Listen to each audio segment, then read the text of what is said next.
लेकिन अमितेश पांडे ने हजरत पैगंबर मोहम्मद साहब को पढ़ा है। एक घटना उनके साथ घटती थी, वो रोजाना जाया करते थे कहीं, तो एक महिला छत पे से उन पे रोजाना कूड़ा फेंकने का काम किया करती थी। कई दिनों तक लगभग कूड़ा फेंकती रही फेंकती रही फेंकती रही, और हजरत पैगंबर मोहम्मद साहब देखते थे और मुस्कुराते थे, चले जाते थे। आप बताइए, अगर आपके ऊपर कोई कूड़ा फेंक दे तो आप आज के डेट में क्या करेंगे? रिएक्ट करेंगे, उसको मारेंगे। रिएक्ट करेंगे, मारेंगे। लेकिन हजरत पैगंबर मोहम्मद साहब मुस्कुराते थे और चले जाते थे। और अचानक से एक दिन वो महिला कूड़ा नहीं फेंकी उन पे।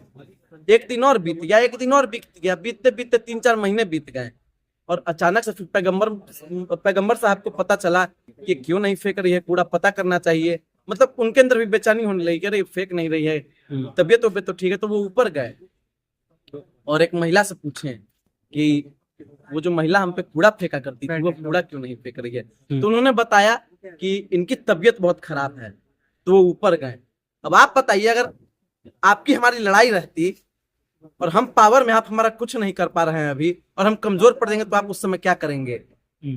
मार करके हालत खराब कर देंगे। लेकिन जब पैगंबर साहब गए उस महिला से मिले, तो महिला डर गई कि अरे ये क्या करने आया है यहाँ, और अकचका के देखने लगी उनके तरफ। तो वो गए, उनके माथे पे हाथ रखे और बोले कि मालिक करे कि तुम जल्दी से ठीक हो जाओ और वापस से अपने काम पे लग जाओ। ऐसे थे हमारे पैगंबर साहब, तो मैं उनके आदर्शों को मानता हूँ। आप पत्रकार वही महिला है जो कूड़ा फेंकने का काम किया इस तरीके से देख रहे हैं पांडे जी, वक्फ बोर्ड का मसला जो है वो शांत होने का नाम ले नहीं रहा है। कुछ लोग ये कह रहे हैं कि मुसलमान जो है उसको सुलझाना नहीं चाह रहे हैं। आप कैसे देख रहे हैं? एक मिनट, वक्फ का मसला कहाँ से आ गया?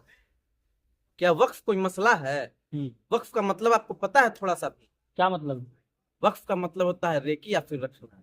अगर आपने किसी भी अपनी वस्तु को किसी को दान दे दिया, तो वो वस्तु आपकी रही या फिर दान लेने वाले की रही, आप बताने का काम करें। अगर आपने मान लीजिए ये माइक मुझे दान दे दिया, तो ये माइक हमारी हो गई। तो उसी प्रकार से वक्फ का मतलब होता है रखना, दान दी हुई किसी भी चीज को रखना, यही है वक्फ। तो मसला कहाँ से आ गया? दान पुण्य में मसला आ जाता है कहीं पे? मसला शब्द का प्रयोग न कीजिए, ज्यादा बेहतर है। और दूसरी सबसे बड़ी चीज, आप कहने कि देश का मुसलमान इसे सुलझाना नहीं चाहता, ये मसला ही देश के मुसलमान भाइयों का है। मैं एक लाइन में बताऊंगा, ये मामला ही देश के मुसलमान भाइयों का है, और इसको कोई दूसरा सुलझा नहीं सकता। सुलझाना भी होगा तो हमारे देश के मुसलमान भाइयों को ही सुलझाना होगा। और तीसरी सबसे बड़ी चीज, मैं कहूंगा कि हमारे कुछ हिंदू पक्ष के लोग या फिर किसी और अन्य धर्म या जातियों के लोग इस तरह की बातें कर रहे हैं कि हमें वक्फ का हम विरोध करते हैं, या फिर जो बिल आ रहा है वक्फ अमेंडमेंट बिल, हम उसका समर्थन करते हैं। तो मैं उनका कहना चाहूंगा कि वक्फ से आपका कुछ लेना देना नहीं है, इसका आप लोग इतना हस्तक्षेप ना करें, यही ज्यादा बेहतर रहेगा। वो आपने गाना सुना होगा अमिताभ बच्चन साहब जी का कि मेरे अंगने में तुम्हारा क्या काम है। तो ये वक्फ का जो मामला है हमारे देश के मुसलमान भाइयों का आंतरिक मामला है, इस पे कोई बाहरी इस पर हस्तक्षेप ना करे तो ही बेहतर होगा। हमारे कहने का मतलब है कि जब हम किसी का सहयोग नहीं कर सकते तो काम को बिगाड़ने का भी कोई बड़े बड़े स्तर पर जो है कब्जा किया हुआ है मुसलमानों ने, मतलब बड़ी बड़ी जमीनें घेर रखी है। आपको भी कुछ मिल जाएगा पांडे जी, क्यों टेंशन ले रहे हैं? आप एक मिनट, आप कहने कि बड़े बड़े जगहों पर कब्जा किया हुआ है हमारे देश के मुसलमानों ने।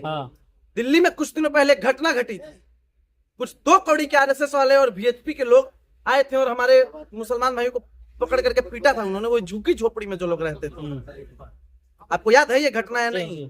और उनको रोहिंग्या कह करके पीटने लगे थे वो लोग, जबकि बिना कोई सबूत के, बिना कोई साक्षात के पीटने लगे थे उनको कह करके। आप बताइए, अगर हमारे देश के मुसलमान भाइयों ने कब्जा किया होता जमीनों पे तो लोग झोपड़ी में रहते हैं? बताने का काम कीजिए, बोलिए, पहले बोलिए। कब्जा नहीं किया हुआ वक्फ के नाम पर। अरे आप लोग कैसे लोग हैं? मानवता नाम की चीज आप लोगों में बची है कि नहीं बची? आपके अंदर बची है नहीं बची? हमारे अंदर मानवता है। और आपने कसम खाई है खाली प्रधानमंत्री मोदी कोई भी बिल लिया है उसका विरोध करना है आपको। आप लोगों में मानवता नहीं बची है, हैवानियत कूट कूट के भरी है। वो बेचारे 4-5 हमारे गरीब मुसलमान भाई जिनको की रोहिंग्या कह करके पीटा जा रहा था, मारा जा रहा था, परेशान किया जा रहा था, आप साफ सब देख सकते हैं कि उनके पास कोई खुद की जमीन नहीं थी, खुद का बढ़िया घर तक नहीं था। वो लोग तंबू लगा करके, झोपड़ी बना करके रह रहे थे, उनकी झोपड़ी तोड़ दी गई, उन्हें मारा पीटा गया, और आप कह रहे हैं कि हमारे देश के मुसलमानों ने कब्जा करके रखा है। वाह भाई, बहुत जमीन है वाह भाई, वाह जमीन है। क्यों रह रहा है मुसलमान झुग्गी झोपड़ियों में? सवाल तो इसी बात का है, वो क्यों नहीं दे रही है उनको? अरे आप लोगों की तुच्छ मानसिकता है ना, ये देश को बर्बाद करके मानेगी। आप लोग यहाँ तक आगे कि सवाल पूछे कि देश का मुसलमान भारत में क्यों रह रहा है। अगर आपको दिक्कत है हमारे देश के मुसलमान भाइयों से तो आप पाकिस्तान चले जाइए। आपको इतनी हमदर्दी क्यों है? पांडे वांडे भी ओरिजिनल मैं पहले बता रहा हूँ, हमारे देश के मुसलमान भाइयों को किसी की हमदर्दी की जरूरत नहीं है। हम आपको एक बात बताना चाहेंगे, सारे जहां से अच्छा हिंदुस्तान हमारा, हम बुलबुले हैं इसके, ये गुलसिता हमारा। और मजहब नहीं सिखाता आपस में बैर रखना, हम बुलबुले हैं इसके, ये गुलसिता हमारा। तो हिंदुस्तान सभी लोगों का है, सभी जातियों का है, सभी धर्मों का है। आपको बता दें कि भारत देश का एक सिद्धांत रहा है, वासुदेव कुटुंबकम। अगर कोई बाहरी भी हमारे देश में आता है तो उसको सम्मान देना।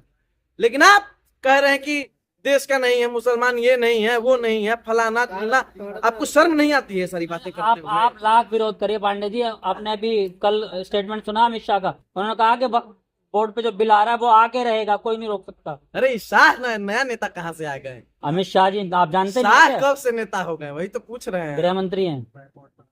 गृह मंत्री हैं लेकिन नेता ही कब से हो गए? शाह, अमित शाह जी शाह में नेता वाली कौन सी क्वालिटी है बताइए? कोई क्वालिटी नहीं। कौन सी क्वालिटी है भाई साहब? अगर कोई इतना पतला गेट है और उसमें से अगर वो गुजरे तो गेट में फंस जाएंगे, ये क्वालिटी है क्या? गजब का सवाल करते हैं आप लोग भी। कह रहे हैं कि मतलब बिल आके रहेगा, करिए आप विरोध जितना करना है आपको। अरे बिल अप्लाइए, मना आपको कौन कर रहा है? अप्लाइए, वैसे भी तो आपको जो मन में करेगा आप वही कीजिएगा। लेकिन सारे विपक्ष को एक होना होगा और भाजपा का विरोध करना होगा इस पर मिल करके। सारे विपक्ष को एक होना होगा, हमारे देश के अल्पसंख्यकों को एक होना होगा, और हमारे देश के बहुसंख्यक समाज के लोग जो कि इस चीज को समझ रहे हैं उन सभी को एक होना होगा और भाजपा को इस पर खदेड़ने का काम करना होगा। 6 मंदिरों पे दावा कर दिया वक्फ बोर्ड ने दिल्ली में कि वो मंदिर वक्फ बोर्ड की जमीन पर बने हुए हैं। इसकी जांच होनी चाहिए, जांच होनी चाहिए। और अगर वो मंदिर वक्फ की जमीन पे नहीं पाया जाता है तो इन लोगों को भी सजा मिलनी चाहिए। पाया जाता तो तोड़ देना चाहिए। अब वो वक्फ का अंदर का मामला है, इस पर मैं कुछ नहीं बोलूंगा। देखिए, मंदिर मस्जिद तोड़ने और बनाने के इस पर मैं बिल्कुल नहीं बोलूंगा। मंदिर, मस्जिद, गुरुद्वारा, गिरजाघर लोगों की आस्था का प्रतीक है, इसको कभी नहीं तोड़ा जाना चाहिए, चाहे किसी के भी हिस्से में आए। वक्फ के बारे में आप क्या बल्कि कोई जानते हैं? बीच का रास्ता अमितेश निकालना पांडे, चाहिए। आप वक्फ का जो बिल आ रहा है उसका जो विरोध कर रहे हैं, क्या जानते हैं वक्फ क्या चीज है, किस तरीके से शुरुआत हुई, कहाँ से चला, कुछ जानते हैं आप इसके बारे में? कुछ पढ़ा है आपने? बिल्कुल मैं जानता हूँ। आपको बता दें कि हजरत पैगंबर मोहम्मद साहब ने 600 खजूर के पेड़ लगाए थे और उसे बेच करके जो पैसे आए उसके बाद उन्होंने मक्का की तरक्की का रास्ता उससे अपनाने का प्रयास किया। फिर धीरे धीरे ये सिलसिला बढ़ते गया, बढ़ते गया, बढ़ते गया और संपन्न होते गया सारा कुछ। और फिर बाद में लोग दान वान देने लगे। तो हजरत पैगंबर मोहम्मद साहब ने एक नियम बनाया कि अगर कोई व्यक्ति किसी भी चीज को दान दे रहा है तो उसका कोई गलत उपयोग ना कर सके या फिर इस पे कोई अपना अधिकत्व ना जमा सके कि हमारे पुरखों ने दिया था या फिर हमारा है। तो इसको लेकर के एक ऐसा नियम इस पे बनाया जाए कि ये कि जो दान है इसको बेच करके या फिर इसका उपयोग करके कोई अगर गरीब है तो उसके झोपड़ी में मोमबत्ती जलाई जाए, अगर कोई गरीब आदमी है तो उसका पेट पल सके, मक्का का विकास हो सके। तो इसलिए उन्होंने ऐसा किया था। लेकिन हाँ, मैं इस बात को भी मानता हूँ कि अभी वक्त की जो जमीनें हैं उसका दुरुपयोग भी बहुत से लोग कर रहे हैं। तो हमारे देश के भाइयों से मैं कहूंगा इस चीज को समझने का प्रयास करें और हजरत पैगंबर मोहम्मद साहब के आदर्शों को मानने का आप लोग काम करें। आपको बता दें कि हजरत पैगंबर मोहम्मद साहब के समय इस्लाम की उत्पत्ति लगभग 1400 ईस्वी में बताई जाती है, जैसा कि हम लोग पढ़ते हैं किताबों में। और उस समय हमारा इंडिया हो, हमारे भारत में सती प्रथा चरम सीमा पे थी, चाइल्ड मैरिज हुआ करता था। आप चाइना देख लीजिए, विच हंटिंग के नाम पे औरतों को मार दिया जाता था। मतलब लगभग पूरी दुनिया में त्राहिमाम मचा हुआ था, महिलाओं के साथ दुर्व्यवहार हो रहा था और लग नहीं रहा था कि ये दुनिया बच पाएगी। उस समय के स्कॉलर्स का ये कहना है। उस दौरान एक आदमी लैंप लेकर के खड़ा होता है और पूरे दुनिया में रोशनी फैलाने का काम करता है। वो थे हमारे हजरत पैगंबर मोहम्मद साहब। आप मानते हैं मोहम्मद साहब को? पढ़ा है आपने बड़े करीब से? क्यों नहीं पढ़ेंगे, क्यों नहीं पढ़ेंगे? अब लोग कमेंट में लिखेंगे मतलब आप नकली हिंदू तो नहीं है।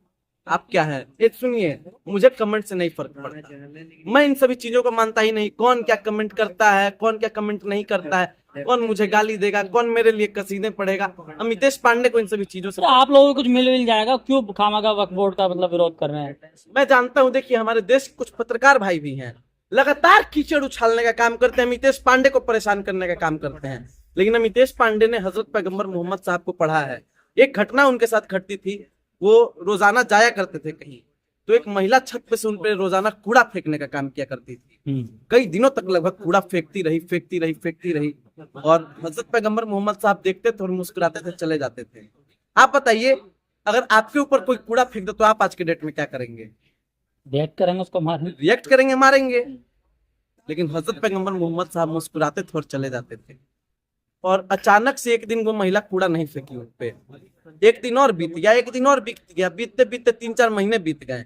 और अचानक से फिर पैगंबर साहब को पता चला कि क्यों नहीं फेंक रही है कूड़ा, पता करना चाहिए। मतलब उनके अंदर भी बेचैनी होने लगी कि अरे फेंक नहीं रही है, तबीयत तो ठीक है। तो वो ऊपर गए और एक महिला से पूछे कि वो जो महिला हम पे कूड़ा फेंका करती थी वो कूड़ा क्यों नहीं फेंक रही है। तो उन्होंने बताया कि इनकी तबीयत बहुत खराब है।